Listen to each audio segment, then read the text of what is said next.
Assalomu alaykum, hurmatli brifing ishtirokchilari. Yangiyer shahrida amalga oshirilayotgan islohotlar, ularning natijasi hamda ularda yuzaga kelayotgan muammolar to'g'risida qisqacha hisobot berib o'tsam. Yangiyer shahrida iqtisodiy o'sishni ta'minlash, sanoatni rivojlantirish, yangi ish o'rinlarini yaratish va aholi daromadlarini oshirishga qaratilgan keng ko'lamli islohotlar amalga oshirilmoqda. Jumladan shaharda 2026-2028 yillarda 1 milliard 137 million dollarlik to'g'ridan to'g'ri xorijiy investitsiyalar jalb qilish bo'yicha 70 ta loyihalar portfeli shakllantirilgan. Shu jumladan Jingu sanoat parki MChJ korxonasi mazkur korxona tomonidan 50 gektar hududda birinchi bosqich doirasida 30 million dollarlik paxtani qayta ishlash loyihasi ishga tushirildi. 2026-yil, 27-yillarda mato to'qish va mato bo'yash hisobidan 45 million dollarlik trikotaj mahsulotlarini ishlab chiqarish bo'yicha 25 million dollarlik loyihalar amalga oshirilishi rejalashtirilgan. Natijada yuqori qiymatli mahsulotlar ishlab chiqarish yo'lga qo'yiladi. Eksport hajmi oshadi, yangi ish o'rinlari yaratiladi. Paxta xomashyosini chuqur qayta ishlash ta'minlanadi. Shu jumladan Agrologistik Center Yangiyer MChJ korxonasi tomonidan qiymati 30 million dollarlik oqsil va ozuqa yem mahsulotlari ishlab chiqarish loyihasi amalga oshirilmoqda.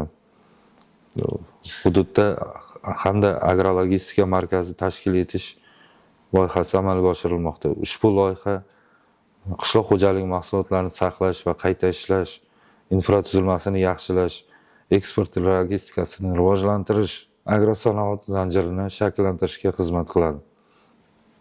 Shu jumladan korxona tomonidan Sayxun oyna MChJ tomonidan esa qiymati 17 million dollarlik shisha va oyna ishlab chiqarish loyihasi amalga oshirilmoqda.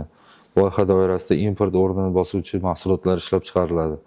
Qurilish va oziq-ovqat sanoati uchun mahalliy mahsulot ta'minoti kengayadi. Yangi sanoat quvvatlari shakllantiriladi. Ushbu korxonada yillik 10 million donaga yaqin shisha idishlar ishlab chiqariladi. Shu bilan birga eksportchi korxonalar faoliyatida ayrim tizimli muammolar saqlanib qolmoqda. Xususan temir yo'l orqali yuk tashishda vagonlar yetishmovchiligi eksportchi korxonalar uchun asosiy muammolardan biri bo'lib qolmoqda. Natijada mahsulotlarni o'z vaqtida yuklab jo'natishga kechikishlar yuzaga kelmoqda. Tashqi bozorlarga yetkazib berish muddatlari uzaymoqda. Ayrim holatlarda eksport shartnomalar ijrosi uzilishlar kuzatilmoqda. Logistika xarajatlari oshib bormoqda.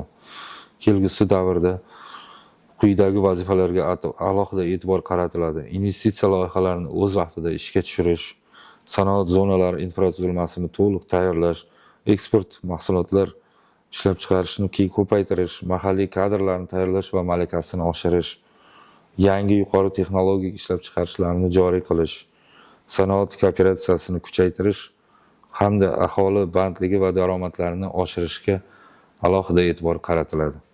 Yangiyer shahrida amalga oshirilayotgan islohotlar hudud iqtisodiyotini mutlaqo yangi bosqichga olib chiqishga xizmat qiladi. E'tiborlaringiz uchun rahmat.